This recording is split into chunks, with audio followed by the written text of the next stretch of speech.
Hello friends, അസ്സലാമു അലൈക്കും. നമ്മുടെ പുതിയ വീഡിയോയിലേക്ക് എല്ലാവർക്കും സ്വാഗതം. നമ്മൾ ഇന്നിവിടെ കാണിക്കാൻ പോകുന്നത് ആവിയിൽ വേവിച്ച ഇലപ്പൂവാട ഉണ്ടാക്കുന്ന രീതി കേട്ടോ.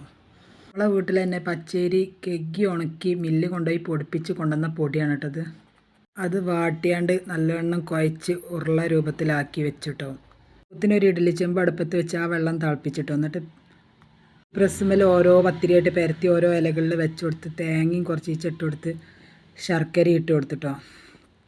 എന്നിട്ട് ഇലൻ്റെ രണ്ട് സൈഡും കൂട്ടി പിടിച്ച് നല്ലവണ്ണം അമ്പിച്ചെടുത്തിട്ടോ.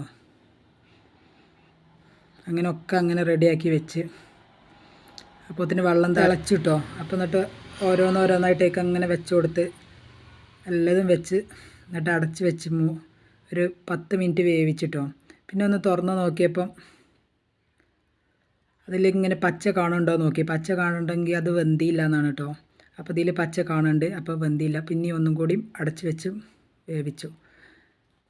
5 മിനിറ്റ് കഴിഞ്ഞപ്പോൾ ഒക്കെ എടുത്ത് നോക്കി, ഒക്കെ വെന്തണ്. അങ്ങനെ നല്ല ടേസ്റ്റി ആയിട്ടുള്ള പൂവാട ഇവിടെ റെഡി ആയിട്ടാണ് ഞങ്ങൾ. അപ്പം എല്ലാവരും സബ്സ്ക്രൈബ് ചെയ്യുക, കമൻറ്റ് ചെയ്യുക, ലൈക്ക് ചെയ്യുക, ഷെയർ ചെയ്യുക. ആരും മറക്കല്ലിട്ടോ. നല്ല പൂവാട കണ്ടോ, നല്ല ടേസ്റ്റ് ഉണ്ട്.